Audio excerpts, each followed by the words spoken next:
Folks, welcome back. How's everybody doing on this beautiful day? Today, my name is Timmy. You're watching the Rudy's Emporium as we do video number 3 out of 4 on our uprising journey here. We'll give you guys some market updates and we'll see how things are chugging along. So my patron over here, he owns this little business here known as Weist Collectibles. I think it's Weist. I'm not good at pronouncing things. You guys know that. If you're new here, you know I can't pronounce anything. If you're not new here, you already knew that. If you're new here, you're going to learn very quickly that I am terrible at pronouncing things. So folks, market's stable. That's the best word choice to use. We are sitting at about $80 a booster box, $79.99 on the open market, plus tax and Rudy, including shipping. And secondary market is calm. We're not seeing a lot of price tanks or swings or anything like that. We're continuing to see ooh. Dude, if that guy came over for dinner, I'd be very uncomfortable. Foily common, coming in hot there, folks.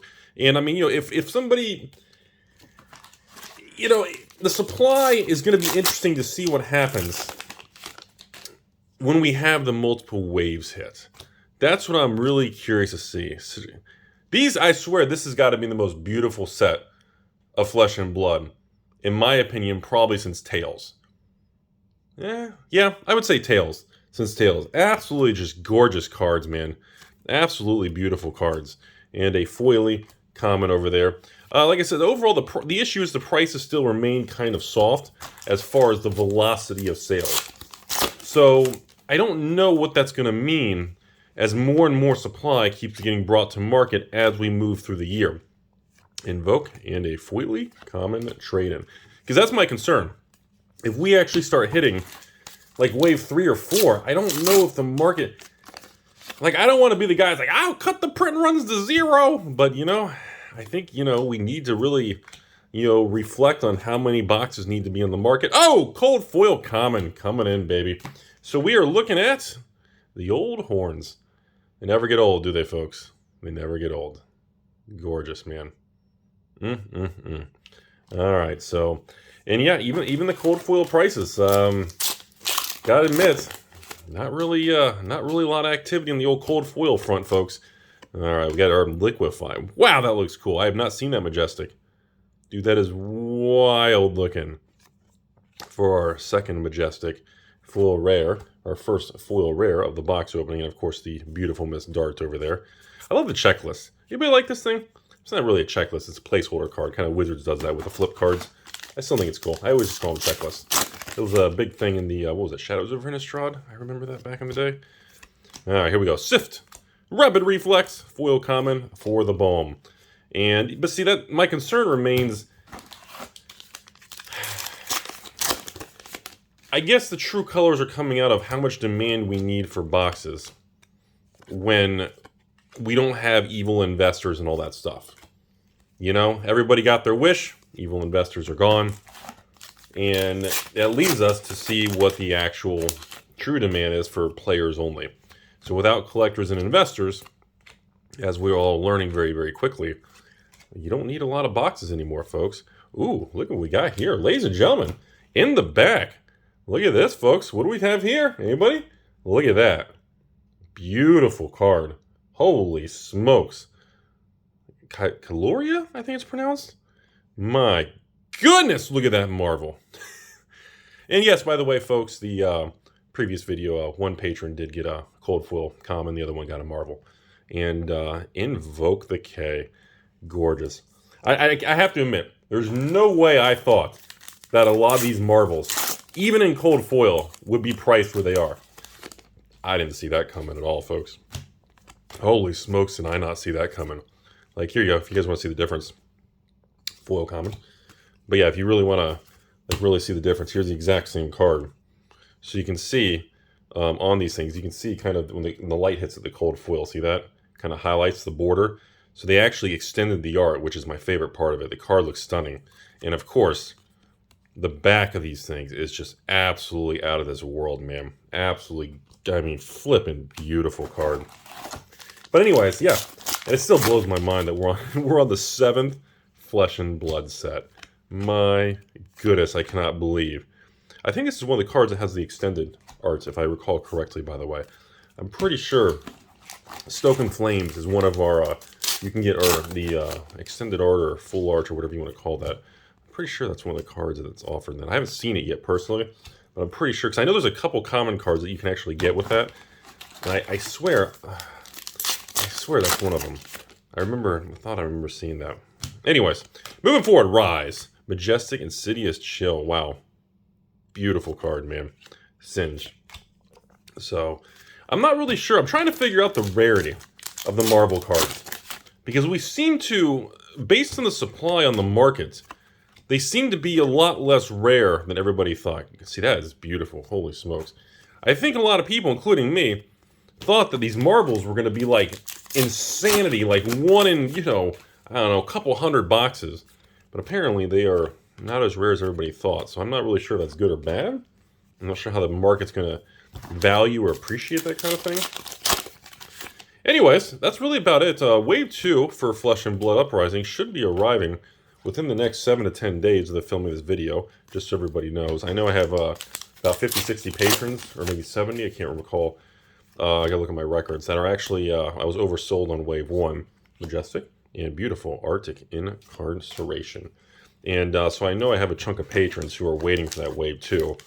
And then, I guess it's a good moment, since we're a little further in the video, I guess it's a good moment to talk about the, there's been a lot of chatter on these Rudy promo cards. So I have a separate video that I think we're going to have to kind of make a discussion on it. I don't really know specifically what's going on and why the sudden shift. Ooh. Look at this. Constellus, huh? A Wizard Legendary Rainbow Foil. Wow. We've got a flipping Legendary in this box. Okay. Like, you get the amount of pulls and the amount of things you get in these boxes is incredible. Like, it's just holy smoke. Sigil, Sift, and beautiful foil common Lava Burst. That is not extended art. You get so many things, but I'm like, the boxes are like $79. Like, they're just pegged at map. Majestic, Brothers in Arms. And I'm like, look at the amount of things you actually get in each one of these boxes, and it's just, it's so weird to me. It's so weird because, like I said, it's kind of weird because if you look at it, it's kind of like the opposite of Double Masters, right? Double Masters, the card prices are so high, it's pushing the sealed box prices up, okay? Well, in Uprising, Freezing Point, that's cool looking, and a Dust Runner. In Uprising, what's happening is the single card prices are adjusting downwards, and then the box prices are staying the same. Invoke Dr. D. There's our first appearance there for our Majestic right there, foil rare. And that is the end. Oh, nope, one pack left. The end of box 1. But anyways, yeah, I need to do a whole separate conversation video regarding the promo cards that have been handed out on the last few of my the promo kits that we've been doing. I don't know what's going on because we're handing out, I mean, over 1,000 of these things get handed out. And yet you go online, and I don't know if every time a patron puts their promo card online, I'm not really sure if one person is buying all of them to remove the supply. But it's super weird, everybody. Like, I have no idea what the deal is with this. Like, every one of the Rudy promo cards just don't exist online. Foil rare, starting off box 2. And I don't know if it's intentional. I don't know if it's a group of patrons who are... Because I know there's always groups that buy reserve list cards, and there's always, you know, private social media groups that do all kinds of craziness, right? So that was kind of something I was going to make a video on, looking for the public feedback, or if anybody has information on what exactly is going on with it, because it's been super weird. It's kind of sketchy. I don't know if it's deliberate. Ooh, that Invoke. I don't know if I've seen that particular Invoke. Yandere? Wow, look at the green on that. I would love to see that one in the full art. I bet that one would be really wild. Foil common. Oh, here we go. Coming in hot, baby. Cold foil. The old form. Wow, I'm just taking it in, folks. I have not seen this cold foil in person. Okay. I was like trying to see her hands. It's like between the cloth. Is she doing like the little gun thing? Is that what she's doing in the art? All right. I have not seen that one. That's pretty cool looking. Anyways, again, feels like a good box opening, but I can't really tell in case. bolt. Obviously, if you get a, some sort of fabled. So the fabled remain more rare than the marbles, from what I'm gathering. I think foil common. So I'm assuming the fabled card. I thought marble was an extra rarity above fabled, but I guess not. I'm not really sure. Foil common. Haven't been able to quite figure that out yet. Anyway, so I want to comment a little bit more here. So as far as the Rudy promo cards in these kits, originally I always thought that the promo cards, these extended art rainbow foil bubble, were probably worth like $20-$30, right? Well, ever since, I think it started in Everfest, or did it start in Tales? I think it started in Everfest. I'm trying to remember. Oh, we got one of the extended arts, Flame Call Awakening, beautiful rainbow foil. See that? You can see the guy's shadow of it because he's facing that way. You can see the back of his head through the artwork. That's pretty cool. I'll put that in one nice little hit pile. Anyway, so give you guys some history here. It started off as like a $30 thing. And I always valued, hey, $20-$30 for a promo, put it in, let people have fun with it, that's cool. So, Everfest, even bigger than that card, where patrons got one of each versions, or I'm sorry, one of each pitch, oh my goodness, the red, blue, yellow. And what ended up happening was, somebody's gone online, and at first was quietly buying them all, and then they went in and just wiped them out. So think about this, okay? That's all you got. Nice little majestic. Ooh, Frightmare. Oh, that's cool. Look at the horse. That is neat looking. Oh, there's no head on the guy. I didn't even notice that before. Is that our first? That's our first foil majestic in 2 videos. I just realized that. We haven't even had a foil majestic in the first box. Anyway, so I don't know what happened, but apparently, because think about it. How many Everfest kits did I sell? It was like 1,500 or 2,000. So each one of the Everfest kits, think about this, folks. Each Everfest kit that was sold had 3 extended art promo, even bigger than that, foil cards, right? So let's say there's 1,500. I can't remember. Patron's gonna have to comment. I know we cut it back from like 2,000 or 2,500. Maybe it was 1,500. And so if there's 1,500 that were sold, and each patron got 3, that's 4,500 copies of even bigger than that as a promo. Just in general. I don't care about a specific pitch or anything. Okay? So if there's 4,500 copies of even bigger than that, why do I go online and see 0 for sale, or 1 for sale sometimes, and then it just immediately gets bought up and disappears? Like, can somebody make a video or a comment? Can somebody explain to me? So what? You're telling me all of a sudden, on these particular promos, every patron's working together, and they all pulled their cards off the market? 1,500 random people are working together all of a sudden? It's the weirdest thing I've ever seen. And Invoke. And, I don't know. I don't know what to think of it. That's why I'm kind of bringing it up. I have a separate video I'll do on it. But I've been wanting to figure out what the deal's with that. So anyways, we fast forward to Uprising.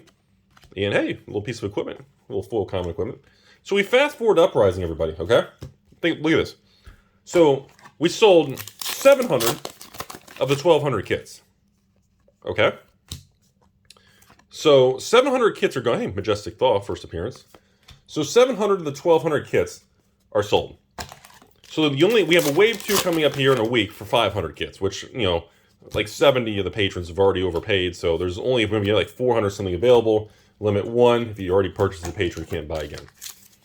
So somebody's already gone online and bought out all the promo cards for the new one. So originally they were like the same thing. $20, $30, which is what I thought they should be worth. And now they're all $100 plus, and they're all gone. I know some of you, it's a playable staple, Rudy. If you knew how to play Mujik the Yu-Gi-Oh!ing, you would understand it's a playable card. Roar, roar, roar. Yeah, you can call it what it wants. Playable or not. That's targeted. That's targeted. If you just care about playable, you can buy this regular version for pennies on the dollar, and nobody cares. Anyways, Dr. Weiss Collectibles, honestly, pretty good video, man. Great pulls. Flipping Marvel, 2 cold foils. You got Legendary Extended Arts. Great. I mean, I still love the product. I think the artwork is stunning. I still think James and the LSS company are making a beautiful product. I rant and rave over market conditions, but that's what we do. We're Alpha Investments, and Rudy complains and bitches on everything. That's what I do. I complain about every card game. But, we still, Flesh and Blood's still trying to navigate the supply things and figure things out and all that. But, at the end of the day, it just feels like to me that, the first three sets, they had the original print runs before things got out of control. And post Crucible, when we Monarch Ford, well, the high print run is completely destroyed consumer confidence in the collectible investable side. So original three products are still kind of going to hold their own. I don't have any concerns on it. There's just, because of these sheer limited amount to go around, the print run's so low it ain't going to matter. Post that, the Monarch, Tails, Everfest, that are all going to be probably 125,000 print run from Monarch, probably up to 200, maybe even above 200,000 from the Everfest. The supply is just way too high. There's going to be no sustainable. Now, I do think maybe years from now, the market and the system can flush through it. But there's no movement anytime. The sheer supply, there's just not enough people in Flesh and Blood to justify that quantity. And most likely LSS and the company had, skewed and very blurry data from distributors and some people that were requesting so many boxes. They were under the impression that the market was ready and or needed and or wanted a higher quantity of supply. Because everybody just like, give me more boxes in this boxes, I need boxes. And unfortunately, like we always talk about, well, no one's complaining anymore because it's over with. And unfortunately, based on that, I don't know what would be again, I'm not running the company. It's not up to me. I know internally with them and James, they have a lot of private things they deal with that he doesn't share with anyone, which is probably a good thing. Just because you know how it is in the social media era, things leak out all over social media and blah, blah, blah. But, I would run things differently, but I don't run a card game. I kind of discuss news. I discuss market swings. I discuss the craziness. Some people call me like a pseudo distributor, that kind of thing, whatever you want to call it. But in my opinion, the print run's got to be tanked. And the problem is with any company that's growing or has payroll and a lot of overhead and costs, reducing print runs, whether you're anything from Wizards and Magic to MetaZoo to Flesh and Blood, all the way to, Pokemon can get away with it because they're just ridiculous. But besides Pokemon, probably everybody else has to be very cautious. And unfortunately, cutting print runs, you're slaughtering your own revenue to the company direct. Cutting a print run, even from Monarch, you go from 125,000 Monarch to, let's say, 200,000 Everfest. And you go from 200,000 Everfest, and let's say they cut the print run to Uprising needs to be 50,000. And again, just my opinion. I have just personal thing.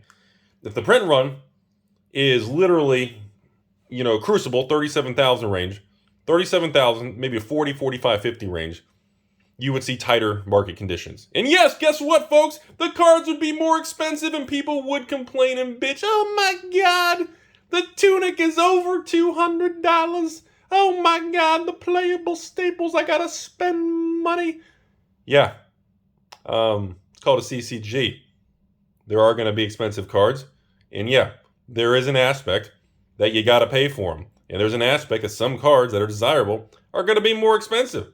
Guess what? In the 90s, people bitched from day one, from the day Revise came out, how Wizards was removing Power 9 from ABU, and then Revise, everything from Alpha Beta Unlimited to Revise got diluted. Revise, the 4th edition, got diluted again, and everybody was upset because all the original dual lands and playables became more and more expensive. And back in the day, a $10 dual land was considered absurd because you had to buy so many of them.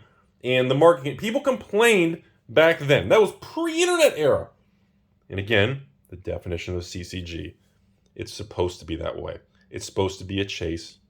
There are cards out there that are supposed to be like a wish, dream cards, difficult cards. That's the point. That's what drives desirability. That's what drives markets and economies. In my opinion, I don't make those kind of choices. But conclusion, folks, beautiful set. Absolutely stunning set. No complaints on the artwork. No complaints on the card quality. Just absolutely stunning. 5-star. And as far as supply in secondary market, the market's going to make that decision for us. We'll find out over the next 30, 60, 90, 1 to 6 months. The market's going to kind of tell us who did what and what did who. And, you look at Magic the Gathering, the last 5 standard sets have all just tanked below, and distributor costs have lost and problems, you know, you can tell. You can tell when there's too much printed. The market will point the finger. The market will put you outside and laugh at you. And, you know, this is, you know, hopefully that doesn't happen with Uprising, because it's a fucking beautiful product, man. It's a great product, dude. Have a beautiful day, everybody. Thanks again, Dr. Weiss Collectibles. Everything in the video is heading your way. Have a beautiful day, everybody.